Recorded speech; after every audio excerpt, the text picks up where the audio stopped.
How to raise powerful children. How to raise powerful children. How to raise little gods. Let's start with defining what will be a successful outcome. So we all have different ideas of what success is or what we like to see, but in a way we can all come down to a point where a self-sufficient independent leader that can create and manifest anything she wants or he wants out of thin air will be a successful result for the education of your beautiful children. Now, probably you disagree, probably you see it in a different way, but the whole idea is that he can manifest or she can manifest the desire she has, the life she wants, life and life more abundantly. So now let's look at the current landscape. So the current landscape, the educational system that exists, the educational process, if you want to call, it has not been updated in the last 500 years. So that little piece of information is telling you that there is not a real interest. We gotta question. There is not a real interest in improving it. Now, why? We're not gonna go into that, but now you know that the system is not designed to elevate your kid, if you want to see it. The system, listen to me, the system is not designed to elevate your kid to a higher state of conscious. You hear me right. It's not designed for it. That's why it has not been updated in the last 500 years. Since the Industrial Revolution, the educational system has not changed. Now, think about this. Your phone is being upgraded every 6 months. Every 6 months, you get a new phone. Every 6 months, you get a new car or a new clothes, new thing. There is always something being upgraded for the benefit of profit, but not for the benefit of the prophets. Now, that's the landscape. So the landscape is an educational system, a process that starts at a young age.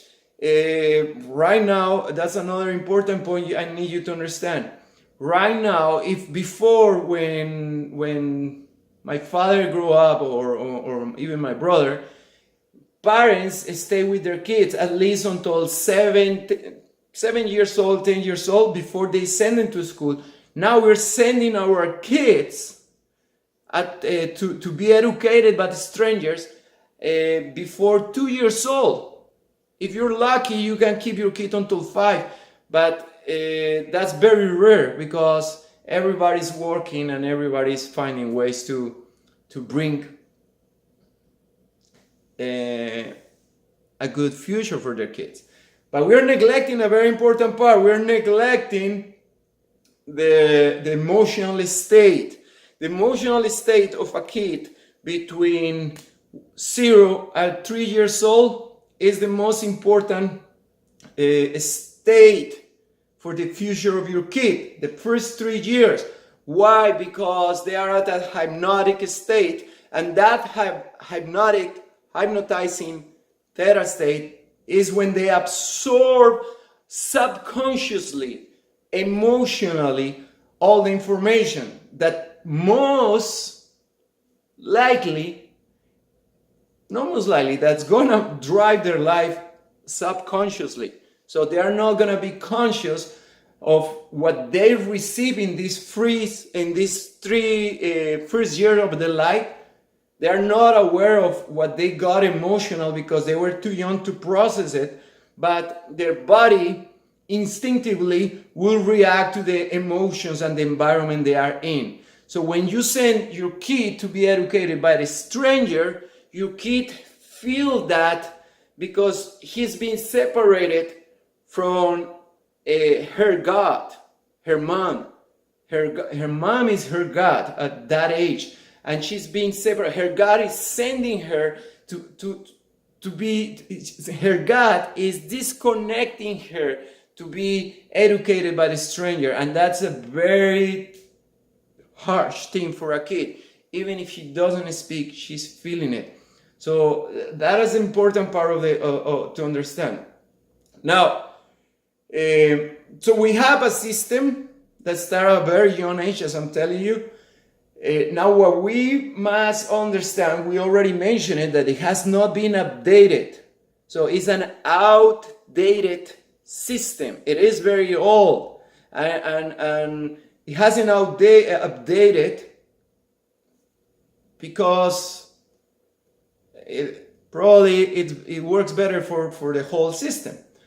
So you, beautiful father, beautiful mother, you will have to get out of your comfort zone and do the effort to go beyond traditions. Because when I talk around with friends, family, they all talk about what was done before. So the reference is, oh, I went to school and look at me. So my friend is sending her kids to a Catholic school. My friend is letting use her kid their iPad, etc., whatever it is, but it's all based on tradition or the advice of somebody that I don't know how he become a specialist. Now, I'm telling you this because I am an educator. I go every day to schools and I'm observing, and still people close to me are telling me that their tradition is how it should be, that it's been like that and it doesn't need to change. So it is a big effort for you, father and mother, to essentially, you need to re-educate yourself, and you need to get out of your comfort zone and do things differently. Why? Because very simple. If you want a different result, you need to change the process.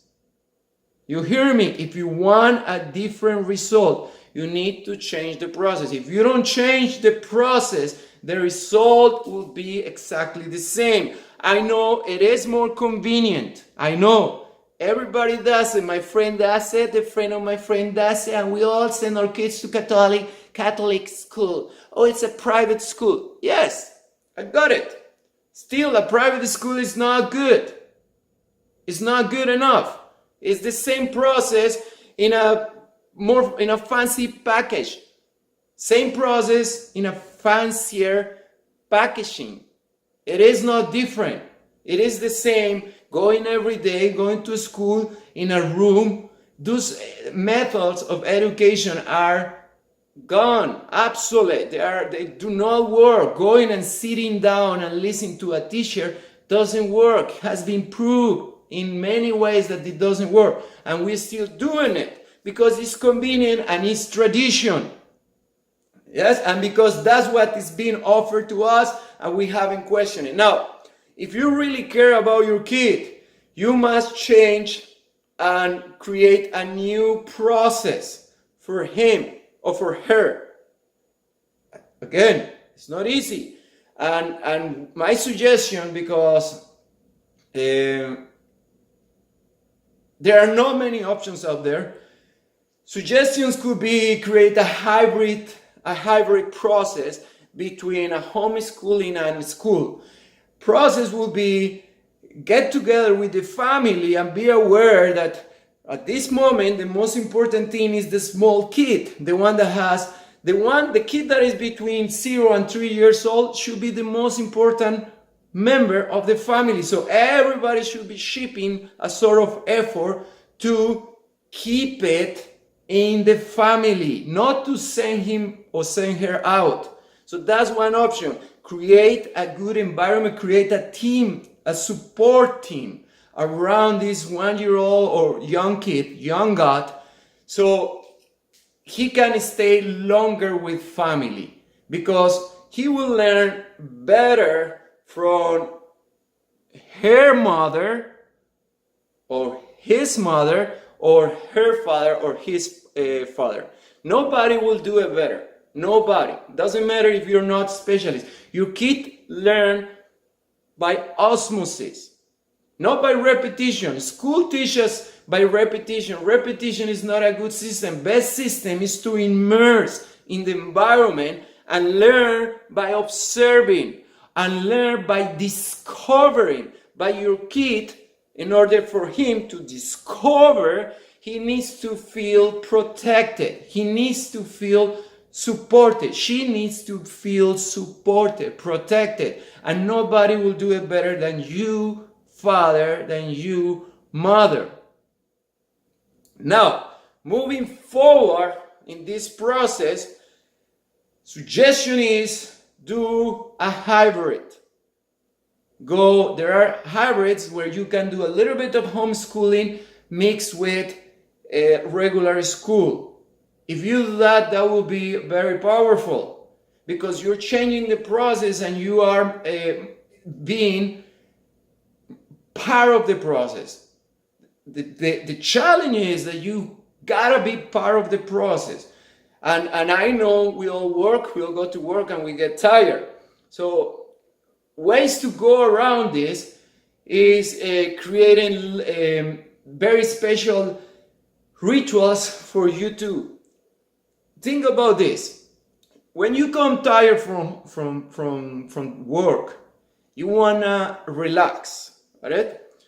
Now, I don't know what have you been doing until this point, but it is time to change. I'll tell you from my own experience. Most of the changes that I have done in my life have been inspired by my kids. Most of them, all of them, they are the trigger, because when you have a person that is sort of depending on you, or you are the role model, then you must be that you want them to be. So you gotta be what you want them to be. So if I want them to be athletic, I need to go and become athletic, so I can show her. It does make sense? If I want her to eat better, I need to go and eat better. If I think alcohol is not the best, then why are you drinking alcohol? So all those things, you need to become more accountable.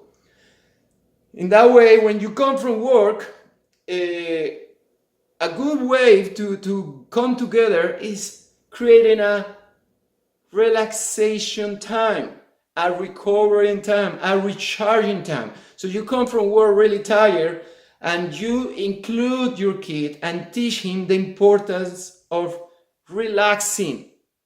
Because if you don't relax, you cannot expand. So that's a very important way. Your kid will love it. And that's one way to do it. Another way to do it is before going to sleep. Before going to sleep is huge.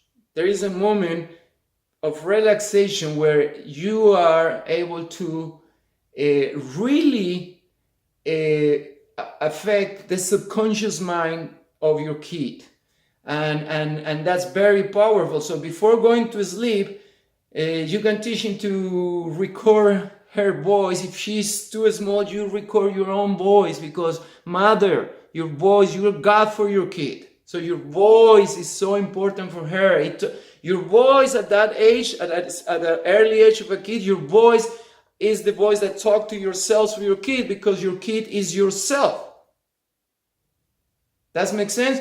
So if you talk to your kid before going to sleep, sort of positive affirmations, telling her how great she is, You can find affirmations, you can create your own script. Create a script, write it, record it before going to sleep, put it, turn on the light, create a ritual before going to sleep so she loves it and she understands the importance of loving herself and creating this process. All I'm telling you, our process is part of the educational process. What we are missing is that when we go home and we connect ourselves to the TV, we are completely neglecting our own process. So we're pretty much getting into somebody's process, and that is absorbing our energy when we are neglecting and letting and attending our kingdom, if you want to call it in that way. So the point is here, you don't have much time, you're really tired, you're really busy working, blah, blah, blah. So create these little moments with your kid. Go create 1 hour, 30 minutes of meaningful mindfulness time with your kid. Yes, you will have to change. Probably you won't be able to watch the soccer game. Probably you won't be able to watch the show, the reality show. Who cares? Probably you should get out the TV out of your home and create a kingdom in your place where your kid is the center, not the TV set.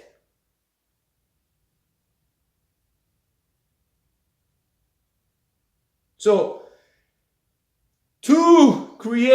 to summarize, beautiful parents, masters, you and me, we are part of a process. We are product. We are part of a process right now, but we also products of produced by a process. So we went to the same educational process.